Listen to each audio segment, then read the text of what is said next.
Hello বন্ধুরা, কেমন আছেন সবাই? আশা করি অনেক ভালো আছেন। আপনাদের দোয়া ও ভালোবাসায় আমি অনেক ভালো আছি। আজকে আসল প্রেম কাহিনী গল্পের পার্ট 3 নিয়ে আপনাদের মাঝে হাজির হয়েছি। গল্পের শুরুতে বলে রাখছি, সবাই আমার জন্য দোয়া করবেন, আমি যেন আরো অনেক দূরে এগিয়ে যেতে পারি। গল্প শুরু করা যাচ্ছে। তাই ভালো মন্দ না ভেবে সে আজ তাকে চিঠি দেয়। স্কুলের পাশ দিয়ে একটা রাস্তা উত্তর দিকে গেছে। জানাদের ঘর উত্তর দিকে, গ্রামের রাস্তার শেষ প্রান্তে, আর সাইফুলদের ঘর দক্ষিণ দিকে, গ্রামের শেষ প্রান্তে। স্কুলের আসার আগে সাইফুল চিঠিটা লিখে এনেছিল। ভেবেছিল কোনো এক খাকে ঝর্ণাকে দিবে, কিন্তু সে সুযোগ পেল। তাই ছুটির সময় সাইফুল আগে ক্লাস থেকে বেরিয়ে ঝর্ণাদের বাড়ির রাস্তায় কিছু দূরে এসে একটা বড় আম গাছের আড়ালে দাঁড়ালো। সৌভাগ্যক্রমে রাস্তায় যখন কোনো লোকজন ছিল না।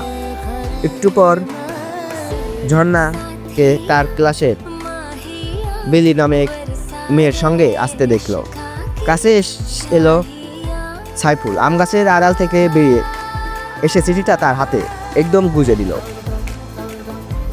ভাবা চক্কর খেয়ে গিয়েছিল। পরক্ষণে তখন রাগে অগ্নিশর্ম হয়ে বলল, এটা কি লিখেছ? তখন সাইফুল ওই কথা মনে নিজের বাড়ির দিকে হাঁটা দেয়। মাগরিবের নামাজ পড়েন ঘরে এসে সাইফুল পড়তে বসে কিছুতেই পড়ায় মন বসতে পারল না। কেবল ঝর্ণার কথা মনে পড়তে লাগলো।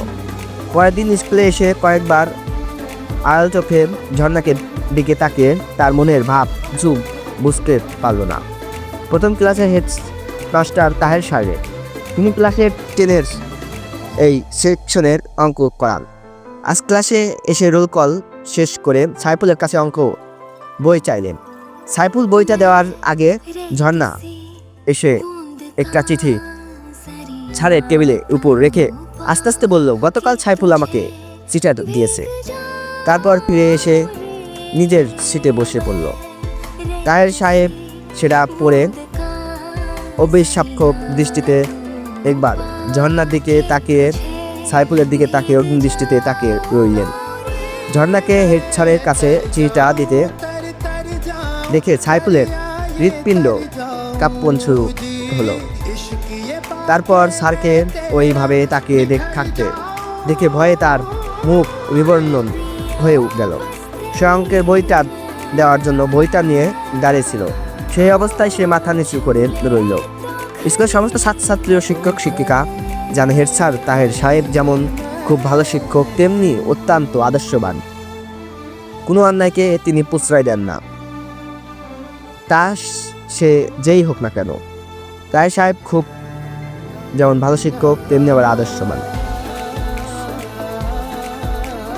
কোনো অন্যায়কে তিনি প্রশ্রয় দেন না, তা সে যেই হোক না কেন। ঝর্ণা যখন চিঠিটা স্যারকে দেয় তখন ক্লাসের সব ছেলে মেয়ে সেদিকে চেয়েছিল। সবাই জানে হেড স্যার হঠাৎ রাগেন না, কিন্তু কোনো কারণে রেগে গেলে তখন আরও কোনো চেনা যায় না। খরসা গোলমোলা মুখটা রাগে লাল হয়ে গেল। ঝর্ণার দিকে পরে স্যারকে সাইফুলের দিকে ওইভাবে তাকিয়ে থাকতে দেখে তারা ভয়ে আতঙ্কিত হয়ে পড়ল। সবাই ফিস করে বলাবলি করতে লাগলো। আজ সাইফুলের নিস্তারণে ছাত্রছাত্রীর গুঞ্জন শুনে তাহের সাহেব টেবিলের ডাস্টার ঢুকে গর্জে উঠলেন, চুপ করো। স্যারের কথা শুনে ছেলে মেয়ে সবাই চুপ হয়ে গেল। তাহের সাহেবের হাতে সবসময় একটা ব্যাতের চাবুক থাকেন। স্কুলে যতক্ষণ যেভাবেই থাকেন ব্যাটটার সঙ্গে থাকবেই। অবশ্য কেউ গুরুতর অন্যায় না করলে কাউকে কখনো ব্যাট আঘাত করেন না। ছোটোখাটো অন্যায় কেউ করলে ব্যাট নাচে ভয় দেখে বুঝায় তাকে সাবধান করে দিত। তিনি চিন্তায় করতেই পারল না সাইফুলের মতো ছেলে এই কাজ করবে। গভীর স্বভাবের ডাকলেন, সাইফুল এদিকে এসো। হেড স্যারের এই স্বর সকলের জানা। তারা ভাবলো আজ সাইফুলের রক্ষা নেই। তা সবাইকে দেখতে পারলো না, তারা মনে মনে খুব খুশি হলো। আর অন্যরা ভয়ে আল্লাহ আল্লাহ করতে লাগলো। সাইফুলও বুঝতে পেরেছিল এখন কি করবে। তাই সে স্যারের ডাক শুনে কয়েক সেকেন্ড দাঁড়িয়ে ভয়ে কাঁপতে কাঁপতে টেবিলের কাছে এসে দাঁড়ালো। চিঠিতে সাইফুলের নাম নেই, তাহের সাহেব সাইফুলের হাতের লেখা চেনেন এবং ঝর্ণার তার নাম বলেছে। তবু সত্য মিথ্যা যাচাই করার জন্য জিজ্ঞেস করলেন, এটা তোমার লেখা? সাইফুল ভয়ে ও লজ্জায় কিছু বলতে পারল না, মাথা নিচু করে চুপচাপ দাঁড়িয়ে রইল।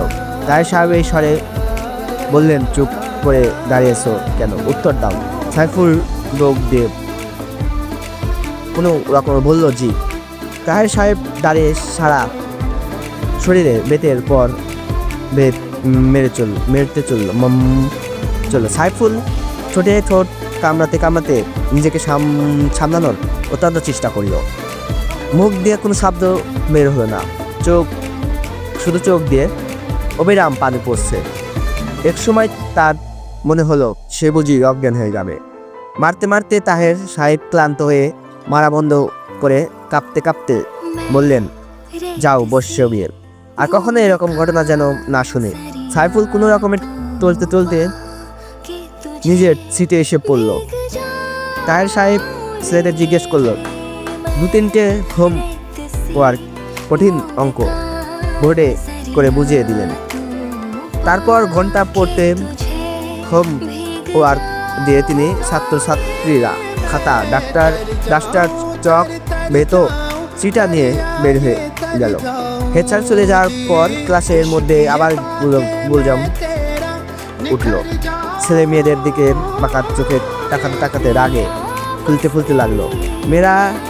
মেয়েদের মধ্যে যারা চিঠির কথা জেনেছিল তারা বলল, ঠিক হয়েছে। আর অন্যরা ঝর্ণার কাছে এসে জিজ্ঞাসা করলো, সাইফুল তোকে কি এমন লিখেছিল যার জন্য হেড স্যারকে দিয়ে মার খাওয়ালি? ঝর্ণা মুখ সামটা দিয়ে বলল, যা লিখছে তা যদি তোদেরকে লিখতো তাহলে তোরাও আমার মতো করতি। গতকাল ঝর্ণা স্কুল থেকে ঘরে ফেরার সময় যখন মাথা রাস্তায় এলো, তখন সাইফুল ওই চিঠিটা তাকে দেয়। ঝর্ণার একবার মনে হয়েছিল চিঠিটা ছুঁড়ে ফেলে দিলে, কিন্তু সাইফুলের কথা শুনে কি লিখেছিল জানার আগ্রহে তা না করে শুধু একবার তার দিকে অগ্নি দৃষ্টিতে হেনে চলে আসে। নিজের রুমে এসে চিঠিটা খুলে দেখতে পেল পুরো চিঠিটাতে শুধু ঝর্ণা আই লাভ ইউ লেখা। পরে তার মাথা গরম হয়ে গেল। বন্ধুরা, আজকে এই পর্যন্তই। ইনশাল্লাহ পরে ভিডিওতে পাঠ নিয়ে আপনাদের মাঝে হাজির হব। আমার জন্য দোয়া রাখবেন, আমি যেন আরো অনেক দূরে